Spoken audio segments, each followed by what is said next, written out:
Hi, I'm Arun George, and you're listening to Three Things, the Indian Express News Show.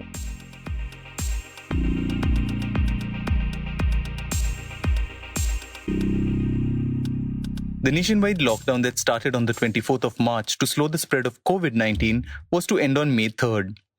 On this episode, we'll be talking to an expert on what India has achieved and what lessons can be learned from past pandemics. But first, we look at the easing of lockdown norms. On the 1st of May, the Ministry of Home Affairs announced that there would be an extension of the nationwide lockdown for another 2 weeks. However, this extension came with many relaxations. We spoke with Diptiman Tiwari, who reports on the matters of internal security, about the new norms. So we've had a change in the restrictions again with the extension of the lockdown. So what are the biggest changes in the lockdown this time that will affect us? Actually, it creates an impression that this is an extension of the lockdown. This is actually a graded opening of the lockdown, if we look at it carefully. The biggest changes which have been brought about right now is most of the prohibitions that were put in place during the first and second phase of the lockdown have been lifted. And this has been done zone-wise. That is the green zone, orange zone, and the red zone. Red zone are such districts which have high number of cases or very high growth rate of the cases. Green zones are ones which have not reported a single case in the past 21 days. And orange zones are those which are neither red zones nor green zones, so which have some moderate small number of cases. So what the government has done is it has completely opened green zones. Even buses can ply in green zones. All markets will open. All activity is allowed. People can go about. People can drive in their cars. People can go and meet their friends. Maids can come home and do your domestic work. Electrician can visit you. Your markets will open. You can go shopping. Only certain activities have been banned across the country in all zones. These are opening of malls, so malls will not open. Your theaters will not open, so you cannot go and watch a movie. Temples, mosques, churches will not open. Religious gatherings will not take place. Political rallies will not take place. Domestic air travel cannot happen. Trains will not run unless special trains are stipulated for carrying migrant labor or something. So these are some of the things which have been banned across the country. Interstate bus transit will not happen.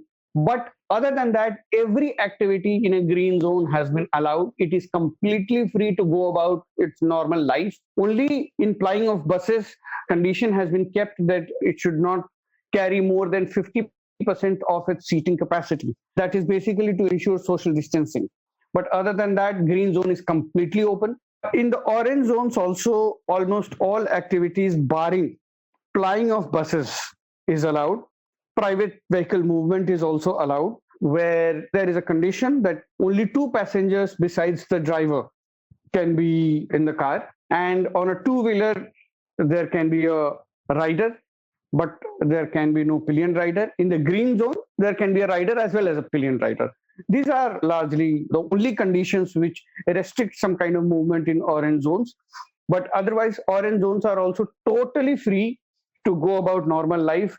You can do everything. Your markets will open, shops will open, your offices will open.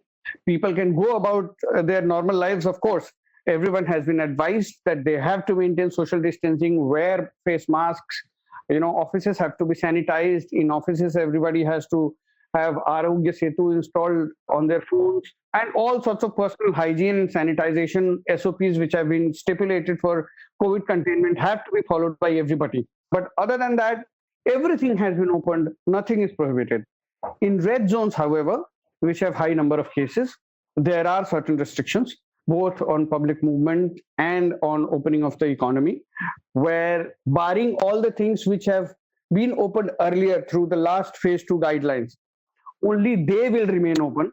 The rest, everything is going to be shut, which means certain industrial units will open with the conditions which have already been talked about. Certain manufacturing units, MSMEs will open. Some bit of public movement which has been there in the phase 2 of the lockdown will continue. However, no public transport will function. Cycle rickshaws will not ply. Auto rickshaws will not ply. Cab aggregators will not ply.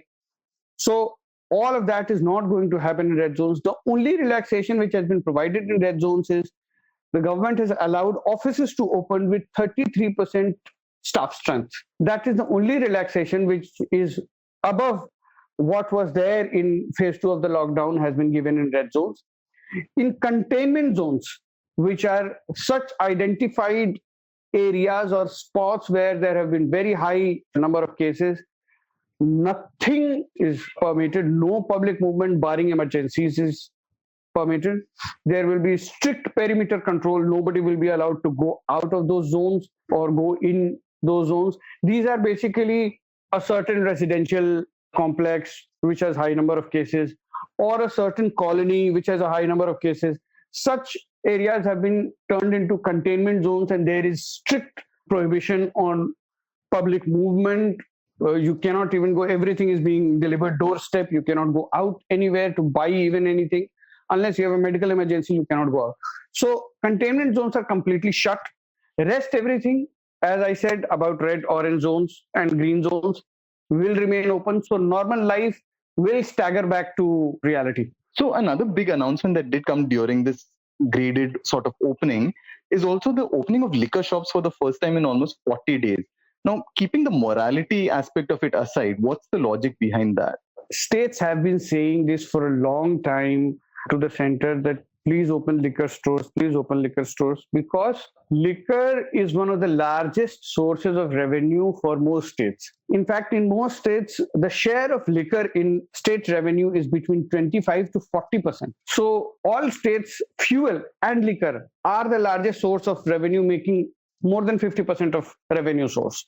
Now, because of the shutdown, there are no vehicles flying, so there is no fuel being sold, so no revenue is coming.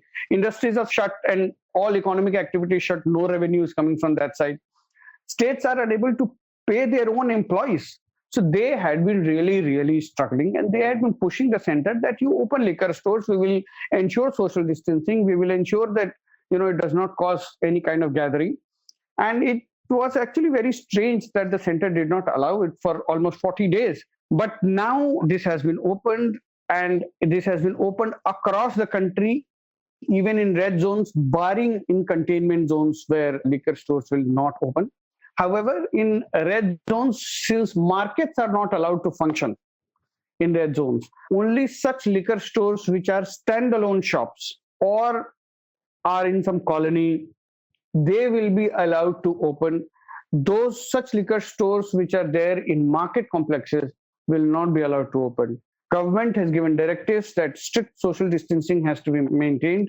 There has to be a 6 feet of distance between two buyers, and at no time there should be more than 5 people around the shop. So these are some of the things which have been spelled out by the center, and one hopes that opening of liquor stores will give states the much needed revenue they have been seeking, because most states today, barring those which are highly industrialized and have enough surplus, are struggling for revenue because they have migrants staying in camps whom they are feeding.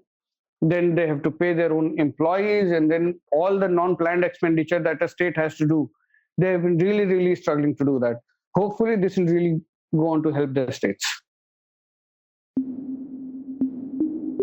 On Sunday, India completed 40 days under lockdown to slow the spread of COVID-19. There have been over 1,300 deaths, and the number of cases, including the 10,000 people who recovered, is now over 28,000. But how much has been achieved? What's the path forward? And what lessons do past pandemics offer? We spoke to Dr. Rajiv Das Gupta, an epidemiologist from the Center of Social Medicine and Community Health at the Jawaharlal Nehru University. So thank you, Dr. Das Gupta, for joining us. I'd like to start by asking, you've seen multiple outbreaks and epidemics in the past. How does this one stand out, apart from the lockdown to slow its spread? There are two ways of looking at it. One, of course, is that how pandemics have, in general, been experienced across quite literally the ages. The other is to understand, for example, looking at the HIV/AIDS epidemic, or indeed that's a pandemic too. But when one sees it within the Indian context, as some scholars have put it, that it's really multiple epidemics within a country rather than one uniform picture across this country of subcontinental proportions. And that's equally true of COVID as the experience is unfolding. If you see, for example, the most recent list of red zones, it's about 40% of the population. It's not that the entire country is affected in the same way, and that's why we have this red, green, orange, and so on, and therefore a more stratified, variegated approach to it. Dr. Dasgupta says that we're all learning about the virus whose impact has varied in countries, and he says the biggest difference is how nations have handled it. He says that as per government figures revealed at media briefings, India has fewer cases, deaths, and people in intensive care than Western nations. On the other hand, that's partly explained by a relatively younger demographic of the country. But the added challenge for India is that even with a relatively younger demographic, the prevalence of non-communicable diseases such as heart disease, diabetes, kidney diseases are fairly high. And therefore, we may and we shall probably experience as it goes along relatively more complications, deaths, and hospitalizations in this age group too, which would roughly be between 40 and 60. The subject of testing for COVID-19 has been a subject of intense debate in India. And we asked Dr. Dasgupta how much India's future testing strategy would matter. He says testing is extremely important to diagnose and then treat those who are vulnerable, as well as to contain the spread of the virus. This, he says, is more critical as India begins easing lockdown norms and attempts to restart economic activity from Monday. India and the states and districts within India will also surely exercise that caution. And testing, therefore, in that situation will be more crucial than before in being able to contain within relatively specific geographies. What we still don't know to an extent that one would have liked to know is that what's the numbers being tested and the numbers being found positive from the sentinel centers, which is hospitals which are reporting for influenza-like illnesses or severe acute respiratory infections, vis-a-vis the numbers tested and the positives at the field level. That distinction is crucial. It's not so much the absolute numbers, but that distinction is crucial to be able to keep track of what's happening both in the clinical realm as well as in the containment strategy at the field level. So then, you mentioned about how people will start moving more. Now, almost after a month, we've seen hundreds of people who were stranded in different states finally being officially allowed to move to their home states. Earlier, they were walking. Now, there are trains, there will be buses. What challenges does something like this bring? The first obvious challenge is that purely from the infection point of view, I'm not getting into the humanitarian dimension, which is certainly a very important part of the discourse. But purely from the infection point of view, these very large numbers of people, thousands and thousands, have been so far concentrated in the economic and financial centers such as Delhi, such as Mumbai, Hyderabad, and so on and so forth, from where we are actually going to witness, and it started already yesterday, trains and buses carrying back people to their homes, which are certainly rural or peri-urban, in a select few states. Now, the fact that thousands of people have been living in the hotspot areas or hotspot zones or hotspot cities, certainly without the kind of distancing that the government would recommend, actually means that some degree of exposure is likely to have happened. There is a room for this being disseminated to the districts which could be in the green zone, which could be in the orange zone presently. The state governments are taking a decision that they will be put into 14 days of quarantine or self-isolation. Now, the extent to which those are possible, given the circumstances, particularly if they're going back homes, which really are not very conducive to isolating a person in a single room and so on. These are the challenges to look out for. Also, since the outbreak, there's been a lot of fear over the spread of the virus. We've seen states now shutting their borders, districts shutting their borders. Patients and doctors were earlier being targeted. Now that's thankfully reduced. How does one tackle something like this? What learnings do we have from past epidemics or pandemics on such issues? We see a tendency of states, of districts, actually of even the residential colonies, creating its own rules, shutting down all kinds of borders. What's been in the media is roads being dug up at interstate borders to stop traffic from crossing from one side to the other. But the issue is that as the economy is opening up, as activities are opening up, as livelihoods, thousands and lakhs of livelihoods are in dire conditions, production, supply, movement of goods will need to move, given the fact that districts and states are so connected, that production supply systems are so connected, that this closing of borders is going to probably create more problems than it solves. The idea is not to have very watertight compartments, but the fact that if you are adjacent to a hotspot zone, then the buffer areas will need a certain strategy, certain public health strategy, rather than digging up roads.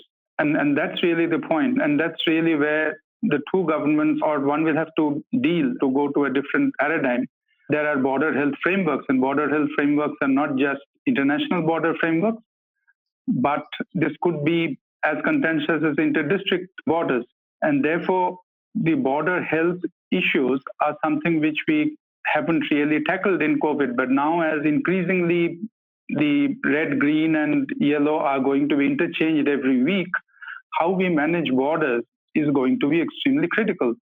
And states and districts which will manage it in a more humane, meaningful way, I think will be able to restore normalcy relatively better than others. Before the pandemic struck, India already had an undesirable record when it came to preventable causes of deaths like malaria, diarrhea, starvation, and malnutrition. Since the pandemic, the treatment of patients of other diseases has been hit due to the focus on COVID-19.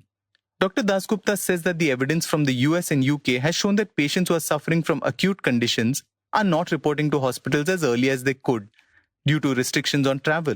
Given the lockdown in India was among the strictest and people were advised to avoid hospitals, he says patients are likely to come in when their condition is in a complicated stage.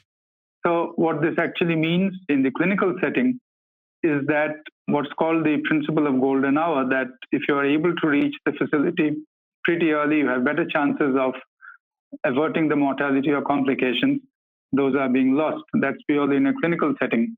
Looking at more at the primary care setting, such as disruptions in TB treatment, disruptions in HIV treatment, even disruptions in antenatal care, the evidence is emerging both from the NGO frontline organizations as well as very recent, very preliminary analysis that's coming from the health management information system of the government, which, mind you, does not include much of the private sector, but it's largely the government, including the primary healthcare apparatus, that there are appreciable declines, and that's certainly of concern. More so in the red zones, where the health workers are going to be caught up in COVID activities for quite some foreseeable time.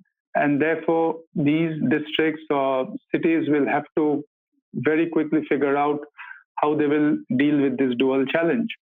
The global race is on to develop a vaccine against the novel coronavirus, which could take anywhere between months to a year.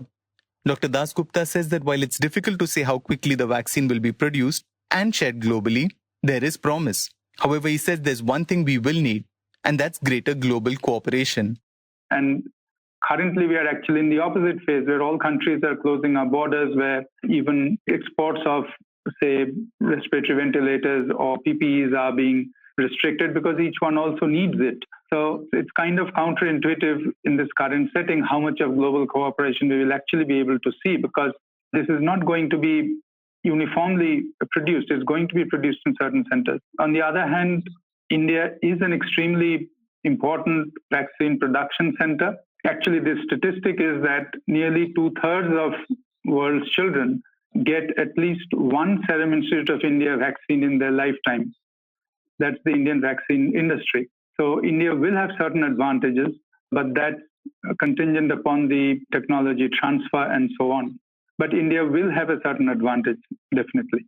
One term that has been discussed a lot during the COVID-19 pandemic is herd immunity, which says that if enough people get the virus over time, we will build immunity to it. Dr. Dasgupta says there are various views on the matter, but two things are fairly certain: a high number of deaths and plenty of complications.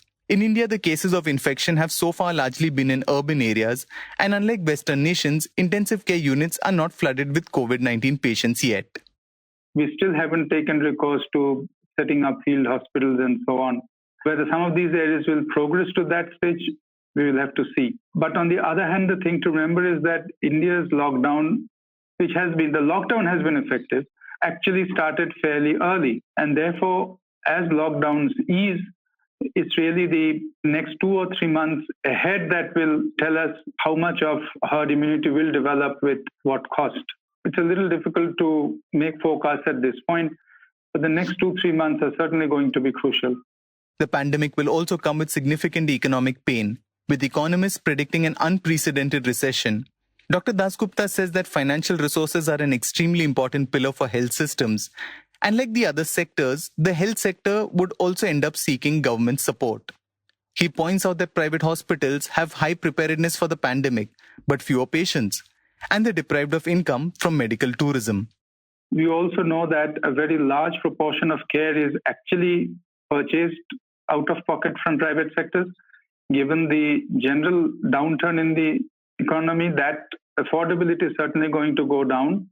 At the same time, you have schemes like Ayushman Bharat, which have certain restrictions too, because it is not universal. And therefore, even those who are eligible, the extent to which they will be able to access it, the extent to which the government will be able to leverage on schemes such as these, are going to shape healthcare, particularly clinical care, or even the component of primary and secondary care in the institutional settings for quite some time now. Dr. Dasgupta says that pandemics have historically changed politics and the way people live. Except the world is more interconnected this time. And that means this pandemic will unfold differently in nations. For a nation like India, given its diversity and population, he says the challenge will be as much to handle what happens within the country as what happens globally. One ancillary question I had was, how do you prepare for, say, this next pandemic? We always talk of this next thing that will come along and maybe that will be worse. How does someone like in India prepare for that? There's a generic approach to pandemic preparedness, to pandemic resilience and so on. But that's not so easy. In fact, one of the desk pandemic preparedness exercises held in October 2019 was actually on preparedness of a coronavirus infection. There are, of course, various conspiracy theories on some uncanny similarities, but that's not the point here. The point is that very specifically, it actually said, and it's not a very academic exercise because it's a multi-country exercise. It had international agencies such as WHO, such as the Gates Foundation and so on. But one of the very specific recommendations was that travel and trade should not be restricted, particularly given the fact that there is a political propensity to restrict it in times of pandemic. And the global experience is that each country has more or less acted the same way of actually severely restricting travel and trade. So while there may be some unanimity on the tabletop exercises, when it comes to real politics, countries will act differently, at the same time very similarly in certain ways. You were listening to 3 Things by the Indian Express. Today's show, as always, was edited and mixed by our producer, Joshua Thomas. If you like the show, then do subscribe to it wherever you get your podcasts. Leave a rating or review. You can also recommend the show to someone you think will like it. It's the best way for people to get to know about us. You can also tweet to us at Express Audio and write to us at podcasts@indianexpress.com.